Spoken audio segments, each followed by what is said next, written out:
কৃষক ভাইরা শুভেচ্ছা নিন। শুরু করছি কৃষি উন্নয়ন ভিত্তিক প্রামাণ্য অনুষ্ঠান মাটি ও মানুষ।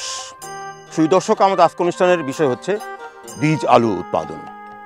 আমরা এই প্রতিবেদন ধারণ করেছি দিনাজপুরের বিভিন্ন অঞ্চল থেকে। দেখুন অনুষ্ঠানের বিশেষ প্রতিবেদন বীজ আলু উৎপাদন।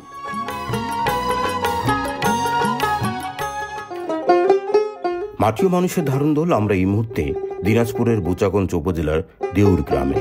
দর্শক মণ্ডলী, আপনারা নিশ্চয়ই ধারণকৃত ছবিগুলো অস্পষ্টভাবে দেখতে পাচ্ছেন। হ্যাঁ, অনুষ্ঠান ধারণের সময়টা কুয়াশা আবৃত ছিল পুরো গ্রাম। শুধু এই গ্রামই নয়, গত কয়েকদিন ধরেই ঘন কুয়াশা, সেই সঙ্গে শৈত্যপ্রবাহ বইছিল পুরো দিনাজপুর জুড়ে। তাপমাত্রা ছিল 12 ডিগ্রি সেলসিয়াস। আলু চাষিরা বলছিলেন কয়েকদিন ধরেই প্রচণ্ড শীত পড়ছে এই অঞ্চলে।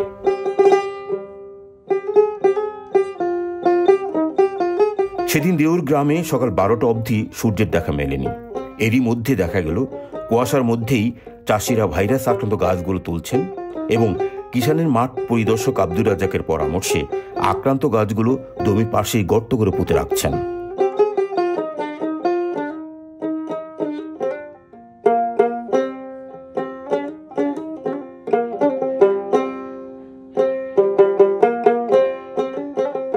এভাবে গাছ রাখা যাবে না, সুন্দরভাবে গাছগুলো পুঁতে রাখতে হবে ভালোভাবে।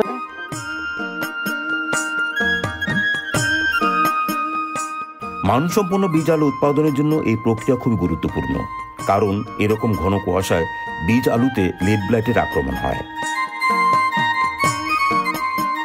সঠিক সময় এবং সঠিকভাবে এই কাজগুলো করা হলে ভিত্তিবীজ থেকে শতভাগ মানসম্পন্ন সার্টিফাইড সিড পাওয়া যায়। এরই মধ্যে কুয়াশা অনেকটা কেটে গেছে। এই সময় আমরা কথা বলেছিলাম বীজ আলু উৎপাদনকারী চুক্তিবদ্ধ চাষি সুমল ও তাহেরুল ইসলামের সঙ্গে। জানতে চেয়েছিলাম চুক্তিবদ্ধ চাষি হিসাবে কিভাবে তারা বীজ আলু উৎপাদন করে থাকেন। 10 বছর যাবৎ আলু চাষ করতেছি। কিষান বোটানিক্স গতবার আমাদের একটু আলুর বাজার একটু কম ছিল, এবার আলু খুব ভালো হয়েছে এবং দামও বেশি। আশা করি এবার আমরা কিষান বোটানিক্সে আলু লাগাই, এবার আমরা অনেক লাভবান হব। আমি মোহাম্মদ তাহেরুল ইসলাম, বাড়ি আমার দেউর। এই কিষান বোটানিক্সের এই ব্লকের সভাপতি আমি। আমাদের মানে কৃষক আছে 170 জন। আমরা কিষান বোটানিক্সের গত বছর আমাদেরকে রেট দিছিল 12 টাকা, এইবারে দিছে 19.5 টাকা। তাই আমরা মনে করতেছি যে গত বছর থেকে এবার মনে করেন যে 7 টাকা 7.5 টাকা রেট বেশি। তাই আমরা মনে করেন যে কৃষক লাভবান হব, এটাই আশাবাদী। এইভাবে আমরা কিষান বোটানিক্স থেকে ভিত্তি বীজ নিয়ে মানে আবাদ করে টোরে প্রত্যায়িত করে আমাদের কাছ থেকে ওরা নিয়ে যায়। বুচাগঞ্জের তাহেরুল এবং সুমল যে কথাটি বলছিলেন তা হলো তারা সার্টিফাইড সিড উৎপাদন করছে। তারা ফাউন্ডেশন সিড গ্রহণ করে সার্টিফাইড সিড উৎপাদন করছে। বীজ উৎপাদনের জন্য এটি হচ্ছে সর্বশেষ ধাপ। এর আগে রয়েছে ফাউন্ডেশন, প্রি ফাউন্ডেশন এবং মিনি টিউবার পদ্ধতি। বাংলাদেশের এই বীজ উৎপাদনের জন্য বিডিসি সহ অনেকগুলো বেসরকারি প্রতিষ্ঠান এই বীজ উৎপাদনের সাথে প্রক্রিয়ায় জড়িত। আমরা আজকের অনুষ্ঠানে দেখাবো কোন কৌশলে কী প্রক্রিয়ার মধ্যে দিয়ে এই সার্টিফাইড সিড উৎপাদিত হয়। আমরা বলে রাখছি এর পিছন কয়েকটি ধাপ হচ্ছে প্ল্যান্টেড থেকে মিনি টিউবার, মিনি টিউবার থেকে প্রি ফাউন্ডেশন, প্রি ফাউন্ডেশন থেকে ফাউন্ডেশন এবং শেষ দেখলাম আমরা সার্টিফাইড সিড। দর্শক চলুন এখন দেখি আমার সেই সমস্ত কৌশলগুলো। বীজ আলু উৎপাদনের এই সমস্ত ধারাবাহিক চিত্র দেখতে আমরা যাব সেতাবগঞ্জের গোবিন্দপুরে ও বনগাঁয়ে, যেখানে দেখব কিষান বোটানিক্সের নিজস্ব খামারে বীজ আলু উৎপাদনের বিভিন্ন ধাপ। চলুন এখন দেখে নেই পাখির চোখে দেউর গ্রামের বীজ আলু উৎপাদনের বিস্তীর্ণ মাঠ। এর আগে জেনে নেব প্রতিষ্ঠানের পক্ষ থেকে চলতি বছর সার্টিফাইড সিড উৎপাদনের চলমান কর্মসূচি। এই বছর কিষান বোটানিক্স লিমিটেড এই দিনাজপুর অঞ্চলে 500 একর জমিতে বীজ আলু উৎপাদন করার কর্মসূচি হাতে নিয়েছে এবং আমরা এই 500 একর জমিতে বীজ আলু উৎপাদন করার জন্য আমরা 1200 চাষিকে সম্পৃক্ত করেছি এবং এই 500 একর জমি থেকে আমরা আশা করতেছি 3500 মেট্রিক টন আমরা বীজ আলু পাবো। আমরা মূলত চুক্তিবদ্ধ চাষিদের মাধ্যমে প্রত্যায়িত বীজ উৎপাদন করতেছি। এই প্রত্যায়িত বীজ উৎপাদন করার জন্য আমরা প্রথমে চাষিদেরকে আমরা সিলেকশন করি, আমরা কোন এলাকাতে কোন ব্লকে উৎপাদন করব। ওই ব্লকের চাষিদেরকে প্রথমে আমরা প্রশিক্ষণ প্রদান করি। প্রশিক্ষণ প্রদান করার পরে আমরা চাষিদেরকে আমরা বীজ আলু সরবরাহ করি। আমরা সার সরবরাহ করি এবং কীটনাশক এবং ছত্রাকনাশক আমরা দিয়ে থাকি। পাশাপাশি আমাদের সার্বক্ষণিক একটা মনিটরিং টিম আমাদের এখানে থাকে। আমাদের কখন সেচ দিতে হবে, কখন আমাদের স্প্রে দিতে হবে এবং কখন আমাদের রগিং করতে হবে, এগুলো সর্বক্ষণিক আমাদের যারা মনিটরিং টিম আছে এবং এখানকার যে মাঠ সুপারভাইজার আছে, ফিল্ড সুপারভাইজার আছে, তারা সব সময় এটা তদারকি করতেছেন।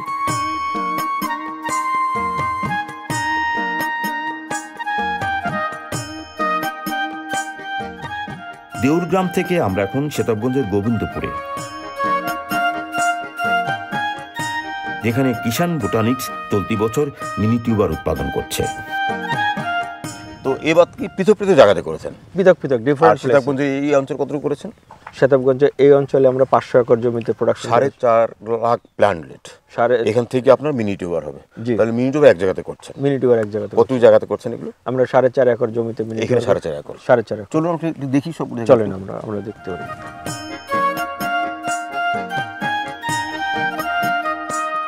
মাঠ থেকে আমরা কৃষকের মুখে শুনেছি যে একটা ধারাবাহিক প্রক্রিয়ার মধ্যে দিয়ে সেতাবগঞ্জে আপনারা এই বীজ উৎপাদন করছেন। তা এখন সেই মাঠে এসেছি, বীজ উৎপাদন প্রক্রিয়া দেবো। কাসিম সাহেব, চলুন আমরা দেখি পর্যায়ক্রম সবগুলো অংশ। চলেন আমরা পর্যায়ক্রমগুলো দেখি। বীজ আলু উৎপাদন একটি সংবেদনশীল প্রক্রিয়া। বৈজ্ঞানিক দৃষ্টিকোণ থেকে বীজ আলু উৎপাদনের জন্য প্রথমের ধাপটি হচ্ছে প্ল্যান্টলেট থেকে মিনি টিউবার উৎপাদন। মিনি টিউবার থেকে উৎপাদিত হচ্ছে প্রি ফাউন্ডেশন থেকে ফাউন্ডেশন, এরপরে সার্টিফাইড সিড, এরপরে টেবিল পটেটো। এর জন্য 4টি বছর কাজ চালাতে হয় এবং তারপরে এই সার্টিফাইড সিড উৎপাদিত হয়। কিষান বোটানিক্স একটি টিস্যু কালচার ভিত্তিক বীজ আলু উৎপাদনকারী প্রতিষ্ঠান। 2009 সালে প্রতিষ্ঠানে যাত্রা শুরু থেকে নিজস্ব টিস্যু কালচার ল্যাবে মেরিস্টেম থেকে রোগমুক্ত প্যানলেট উৎপাদন করে প্যানলেট থেকে পর্যায়ক্রমে মিনি টিউবার, প্রি ফাউন্ডেশন এবং সার্টিফাইড সিড উৎপাদন করছে। দর্শক মণ্ডলী, এবার দেখুন বীজ উৎপাদন ব্যবস্থার ধারাবাহিক পদ্ধতি। তাহলে প্রথম তৈরি করেন আপনারা আপনাদের ঢাকাতে, আপনাদের টিস্যু কালচার ল্যাবে মেরিস্টেম থেকে তৈরি। মেরিস্টেম থেকে কখন শুরু হয় কার্যক্রমটা? আমরা কার্যক্রম শুরু করি আমরা এই জানুয়ারি মাসে। আমরা ফিল্ড থেকে আমরা মেরিস্টেম কালেকশন করি। এটা করবেন যে আগামী বছরের জন্য? আগামী বছর। আর এখন যেটা আসছে সেটা গত বছর ছিল। চারা তৈরি হওয়ার পরে আমরা নভেম্বর মাসে ঢাকা থেকে চারাটা নিয়ে আসি। এখানে আনার পর এই চারাগুলো আমরা 1 সপ্তাহ হার্ডেনিং করি। এখানে হার্ডেনিং করি। হার্ডেনিং করার পরে আমরা একটা নেট হাউস পেপার, সূক্ষ্ম চারা। ট্রান্সপোর্টে কি ক্ষতি হয় না? না, ট্রান্সপোর্টে করে আমরা কার্টুন করে আমরা নিয়ে আসি, খুব সাবধানে নিয়ে আসি।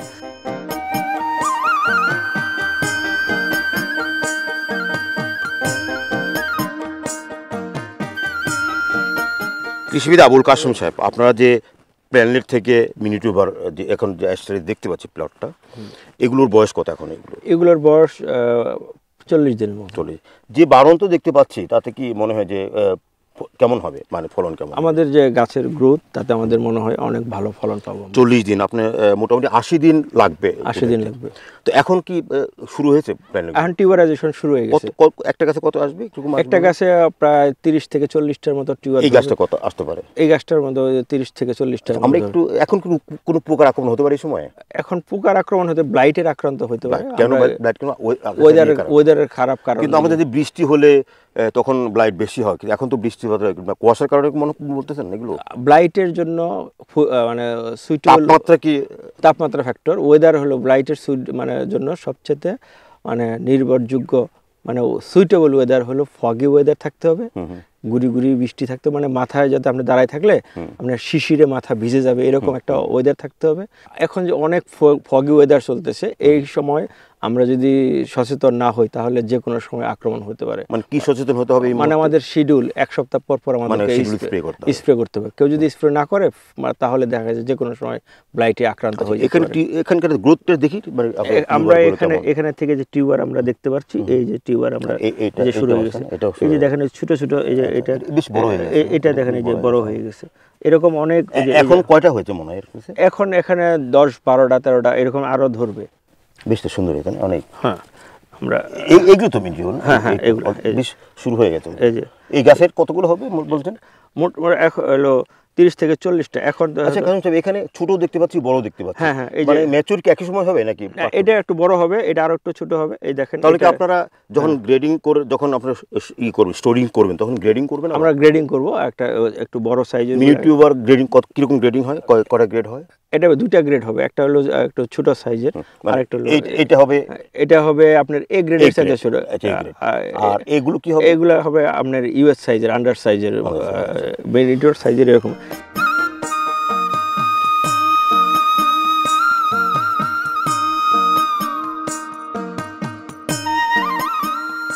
মোজাহিদ সাহেব, তাহলে এই মুহূর্তে এখন তো বয়স এগুলোর 40 দিনের মতো হয়ে গেছে, আপনার রোপণ করেছেন নভেম্বরের শেষ দিকে।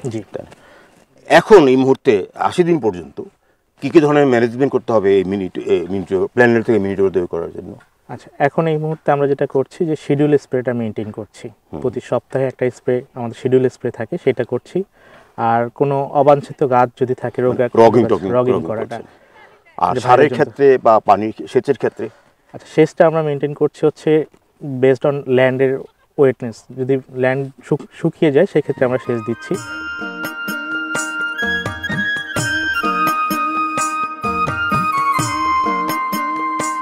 প্ল্যানেটের মধ্যে আপনার কোন বিষয়গুলো চ্যালেঞ্জ, মানে এই প্ল্যানেট থেকে মিনি টিউবার করতে গিয়ে?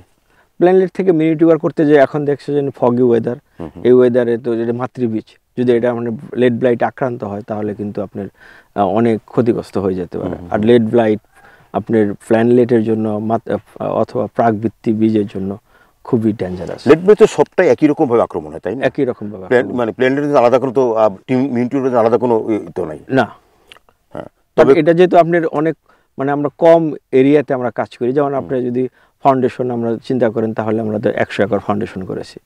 আবার যদি সার্টিফাইড সিড চিন্তা করেন 400 একর সার্টিফাইড। মিনি টিউবার তো অনেক কম হয়, অনেক কম। একটা গাছে কি পরিমাণ হয়? একটা গাছে আপনার দেখা গেছে যে 35টা থেকে 40টা পর্যন্ত মিনি টিউবার। আচ্ছা, ধরেন এখানে যে 8 টন মিনি টিউবার পাই, 8 টন মিনি টিউবার আপনি কি পরিমাণ প্রি ফাউন্ডেশন পাবো আমরা? আমি 8 টন মিনিট থেকে আমরা প্রি ফাউন্ডেশন পাবো আমরা প্রায় 128 টনের মতো আমরা প্রি ফাউন্ডেশন। এরপরে আপনার ফাউন্ডেশন? আমরা ফাউন্ডেশন পাবো 1280 মেট্রিক। আরো ডবল পাবো? কত ডবল পাবো? আমরা এখানে সার্টিফাইড সিট 12800 মেট্রিক। তার মানে সার্টিফাইড আরো বেড়ে যাবে? সার্টিফাইড আরো বেড়ে। তাহলে মিনি টিউবার থেকে সার্টিফাইড সিট পর্যন্ত কিভাবে রেশিওটা কি? রেশিওটা হলো যখন মিনি টিউবার থেকে আপনার প্রি ফাউন্ডেশন হবে তখন এর রেশিও হবে 16 গুণ। আচ্ছা। আর যখন আপনার প্রি ফাউন্ডেশন থেকে ফাউন্ডেশন হবে তখন এর রেশিওটা হবে 10 গুণ। এবং ফাউন্ডেশন থেকে সার্টিফাইড সিট যখন হবে তখন এটার হবে 10 গুণ। এবং আপনার সার্টিফাইড থেকে যখন আপনি টেবিল পটেটো হবে আপনার 10 থেকে 12 গুণ। এইটাই আলু উৎপাদনের বৈজ্ঞানিক ব্যাখ্যা? এখানে আলু উৎপাদনের বৈজ্ঞানিক ব্যাখ্যা।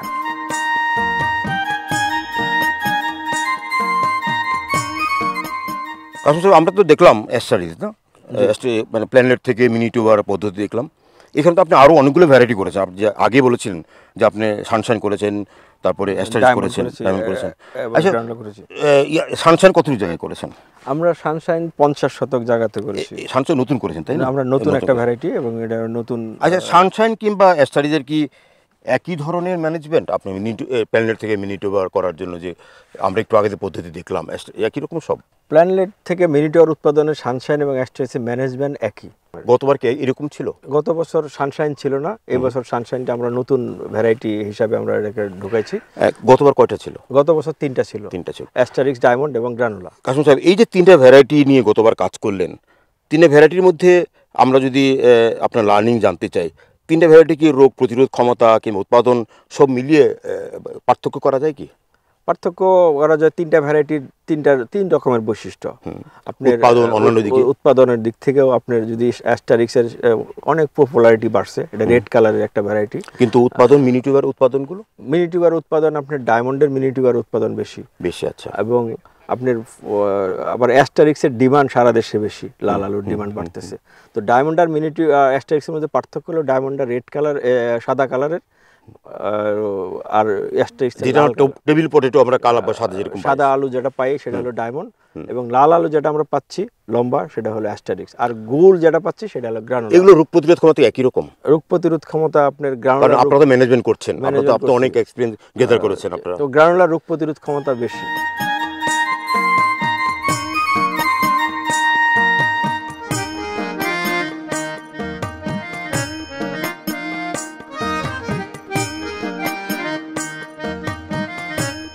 এটা হচ্ছে আমাদের প্রি ফাউন্ডেশন একটি ব্লক, এখানে টোটাল 38টা। আচ্ছা, মিনি টিউবার এবং প্রি ফাউন্ডেশন তৈরি করতে আমাদের নেট কি এসেনশিয়াল, খুব জরুরি? জি, মিনি কেন টিউবার এটা? মানে নেট আমরা জানি আলুর প্রধান সমস্যা, ডিজিজের সমস্যার জন্য মেজর সমস্যা হলো ভাইরাস, আর ভাইরাস ছড়া একটি ভেক্টরের মাধ্যমে, আর ভেক্টরটা হলো এফিড। আর এফিড তার মানে এফিড নিয়ন্ত্রণ করা গেলেই বীজের ক্ষেত্রে অনেকটা মান নিয়ন্ত্রিত হচ্ছে, কারণ এফিডটাই ভাইরাসটাকে সরাচ্ছে। আচ্ছা, এইখানে আমরা দেখতে পাচ্ছি যে আপনি প্রাক ভিত্তিবিদ অর্থাৎ প্রি ফাউন্ডেশন অ্যাস্টারিক্সের, এইখানে প্রক্রিয়াটা কি? আপনার প্রি ফাউন্ডেশন এটা তো দ্বিতীয় বছরের বীজ, কারণ আপনি মিনি টিউবার থেকে প্রি ফাউন্ডেশন করেছেন। আচ্ছা, এবং সেটা এখানে এটা মিনি টিউবার আমরা প্ল্যান্টেশন করেছি, আমরা প্রি ফাউন্ডেশন পাবো। আচ্ছা, অর্থাৎ আমরা গত বছর যে মিনি টিউবার আমরা উৎপাদন করেছিলাম সেটা আপনারা স্টোরে রেখেছিলাম, সেই মিনি টিউবারটা আমরা এবছর এখানে প্ল্যান্টেশন করেছি। এটা এখানে প্রি ফাউন্ডেশন উৎপাদিত হবে, এটা আবার এরপর ফাউন্ডেশন হবে, এরপর এটা এবছর স্টোর করব, আগামী বছর ফাউন্ডেশন হবে, তারপর আবার সার্টিফাইড। তার মানে 4টা বছর আপনাকে মানে এই একটা সাইকেল কমপ্লিট করতে 4টা বছর সময় লাগতেছে, অর্থাৎ চাষির হাতে আমার বীজটা পৌঁছতে 5 বছর সময় লাগতেছে। তাহলে মিনি টিউবারের মধ্যে যে ব্যবস্থাপনা এবং প্রি ফাউন্ডেশন ব্যবস্থাপনা কি একই রকম নাকি কোনো পার্থক্য আছে? একটু পার্থক্য। মিনি টিউবারে তো আমরা প্ল্যানলেট লাগাইছি, আমরা প্ল্যান্টেশন করেছি, উৎপাদন কম হচ্ছে, কিন্তু এটা তার চেয়ে বেশি হচ্ছে। এটা আমরা এখানে টিউবার প্ল্যান্টেশন করেছি, অর্থাৎ মিনি টিউবার। এখানে মেইন পার্থক্যটা চারা লাগানো হয়েছে আর এখানে টিউবার লাগানো হয়েছে।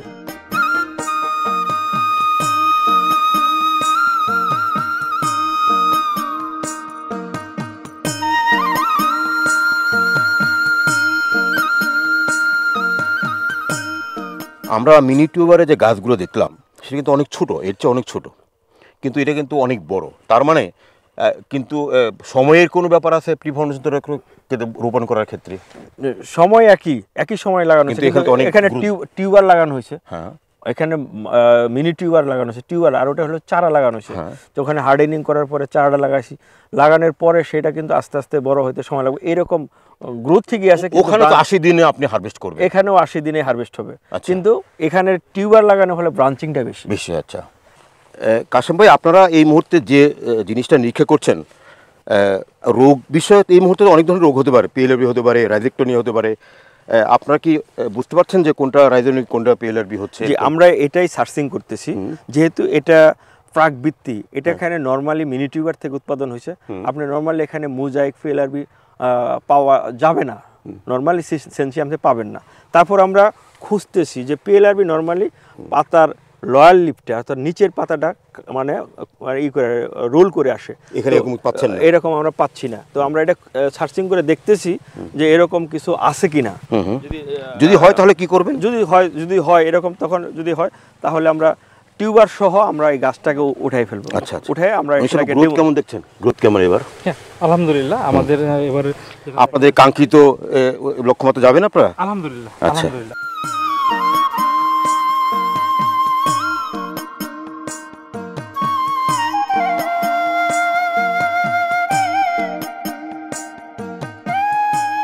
তাহলে আমরা কি পেলাম? আমরা এই অনুষ্ঠানে পেলাম যে 4টি ধাপের মধ্য দিয়ে প্রতিষ্ঠান বা সরকারিভাবে বীজ আলু উৎপাদিত হচ্ছে।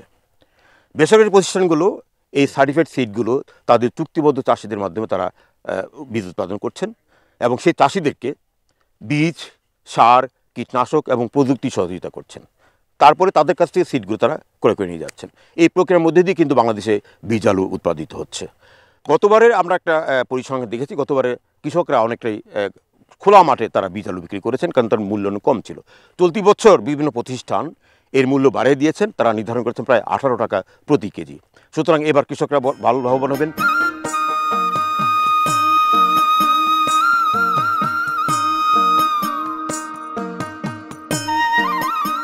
দিনাজপুরের সেতাবগঞ্জে কিষাণ বোটানিক্সের বীজ আলু উৎপাদন নিয়ে এই ছিল আমাদের বিশেষ প্রতিবেদন। আজ এ পর্যন্তই। আমাদের আগামী অনুষ্ঠানগুলো দেখবার আমন্ত্রণ জানিয়ে শেষ করছি আমাদের আজকের মাটির মানুষ। সকলকে ধন্যবাদ।